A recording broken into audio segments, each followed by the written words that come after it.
প্রভু আমার প্লেটে আগে অন্নটা দেন, আমি আর পাচ্ছি না। আমি আগে জগন্নাথকে দর্শন করি। এই যে আকুল চোখে কিসের উৎসব? পেটের উৎসব না, চোখের উৎসব। সেই উৎসবের নাম হচ্ছে নেত্র উৎসব।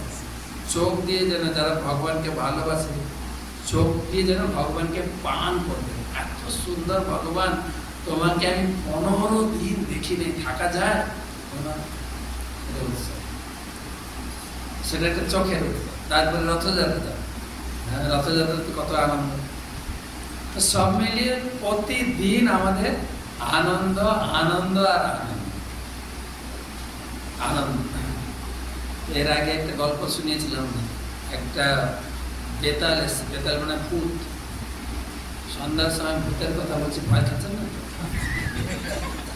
এখন ভূত টুত নেই, ঠিক অরিজিনাল ভূত এখন আর নেই। এখন একটা নতুন ভূত এসছে, হোয়াটসঅ্যাপ ভূত। হোয়াটসঅ্যাপ আর ফেসবুক, এটা ধরলে আর কাউকে ছাড়ে না। ভূত না ভূত। তো এই একটা বেতাল ভূত এসছে, রাজা বসে আছেন সিংহাসনে। যে রাজা, আমার প্রশ্নের উত্তর দাও, নাহলে তোমার গোল ঠুকে মেরে দেবো। তো রাজা খুব সাহসী হয়। রাজা বলতে, ঠিক আছে, কি প্রশ্ন তোমার বলো।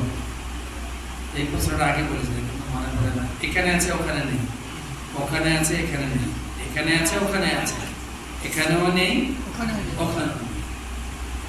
বলেন তো কটা প্রশ্ন? প্রথম প্রশ্ন, প্রথম প্রশ্ন বলেন, প্রথম প্রশ্ন। এখানে আছে, ওখানে নেই।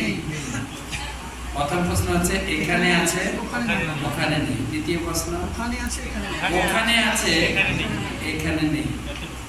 তৃতীয় প্রশ্ন, এখানেও আছে, ওখানেও আছে। চতুর্থটা, এখানেও নেই, আরেকবার। প্রথম প্রশ্ন, ওখানে নেই। দ্বিতীয় প্রশ্ন, ওখানে আছে কিন্তু এখানে নেই। তৃতীয় প্রশ্ন, এখানে আছে, ওখানে আছে। চতুর্থ, এখানেও নেই, ওখানে। রাজা বলছেন, ঠিক আছে, তোমাকে একটা কাহিনী শুনিয়ে উত্তর দেবো। হ্যাঁ, একটা জঙ্গলে সাধু বসে আছেন, ধ্যান করছে।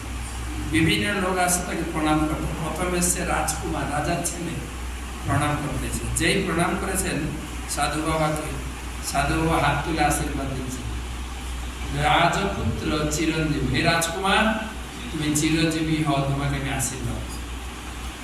বেতাল বললাম, তোমার প্রথম প্রশ্নের উত্তর দিয়ে দিলাম। বেতাল বুঝেছেন, আপনারা বুঝেছেন কিনা?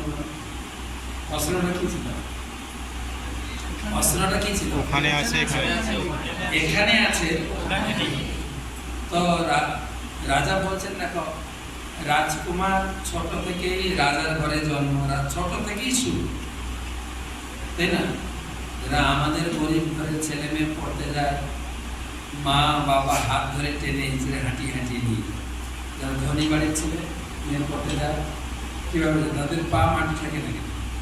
তারা কিছু যায় মোটর সাইকেলে যাবে বা 4 চাকায় যাবে, তাদের পা মাটিতে লাগে নাকি? রাজকুমার ছোট থেকেই তার পা মাটিতে লাগে, ছোট থেকেই শোক, প্লাস পরে রাজা হবে। তার জীবনটা এইখানে সুখ আর সুখ। এখানে তার জন্য প্রচুর সুখ আছে। কি আছে? কি? এইটা মনে রাখবে, এখানে আছে।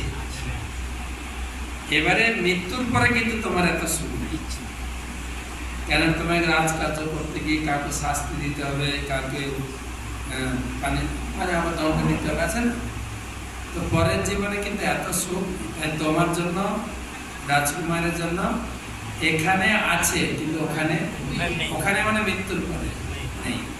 উত্তর হয়েছে? কি আছে? সুখ আছে। এবার দ্বিতীয় প্রশ্ন কি ছিল? এখানে নেই, ওখানে আছে। একজন জঙ্গলের সাধু, তার পুত্র ঋষি কুমার, ঋষির পুত্র, রোগা পাতলা ব্রহ্মচারী এসেছেন। যে প্রণাম করেছেন, তখন সাধু বাবা আশীর্বাদ দিচ্ছেন, ঋষি পুত্র মাঝি, এই ঋষির পুত্র ব্রহ্মচারী, তুমি এখনই মরে যাও। দ্বিতীয় প্রশ্নের উত্তর হয়ে গেছে। কেননা ঋষির পুত্র তো ব্রহ্মচারী, তার জীবনে এখানে একটু সুখ নেই, শুধু তপস্যা তপস্যা তপস্যা। আপনারা দেখেছেন মায়াপুরে গুরুকুলের বাচ্চারা তাকে জামাও পড়তে দেয় না, গেঞ্জিও পড়তে দেয় না, ধুতি পরে। শীতের দিনেও সোয়েটার চাদর নেই, এটা পাতলা করে গায়ে জুতো নেই, খরম উঠায় 2:30টার সময় উঠিয়ে কলের ট্যাপে জলে স্নান করতে হবে, তিলক করতে হবে, কাপড় করে মন্দিরে যেতে হবে, নিজের হাতে ঘর পরিষ্কার করতে হবে, বাগান কুপাতে হবে, কাঠ সংগ্রহ করতে হবে, রান্না করতে হবে, সব নিজে। আর দেখবেন পাতলা হয়ে গেছে একদম, কয়েকটা হাড় দেখা যাচ্ছে গায়ে, 206টা হাড় গুণা যাবে, এত কঠোর পরিশ্রম। তার জন্য এখানে সুখ নেই। কোথায় আছে? মৃত্যুর পরে তার অঢেল সুখ রয়েছে। উত্তর হয়েছে? এবার তৃতীয় প্রশ্ন, এখানেও আছে ওখানেও আছে। আমাদের মতো একজন কৃষ্ণ ভক্তকে প্রণাম দিয়েছে। কৃষ্ণ ভক্তকে বলছে, কৃষ্ণ ভক্ত জীব বা মরো বা, তুমি বাঁচতেও পারো মরতে পারো। বাঁচলে তো প্রতিদিন এই উৎসব করবেন, দই চিড়া পনির সবজি খেতেই থাকবে, তাই না? আজকে কি খাও? দই চিড়া থাকবে আর খিচড়ি খিচড়ি থাকবে, কিছু একটু থাকবে। হ্যাঁ, এখন বললে আপনাদের উৎসাহটা হারিয়ে যাবে, বলছি না। তবে সন্ধ্যার পরে উৎসব আছে, তাই তো? যতদিন বাঁচবো আমাদের উৎসব, আর মরার পরে তো আরো বড় উৎসব। আমরা বাঁচতেও পারি মরতেও পারি, আমাদের জন্য সব সমান। হ্যাঁ, হাতি মরলেও লাখ টাকা, আমাদের সেই অবস্থা। এখানেও আনন্দ সুখ। এবার লাস্ট প্রশ্ন ছিল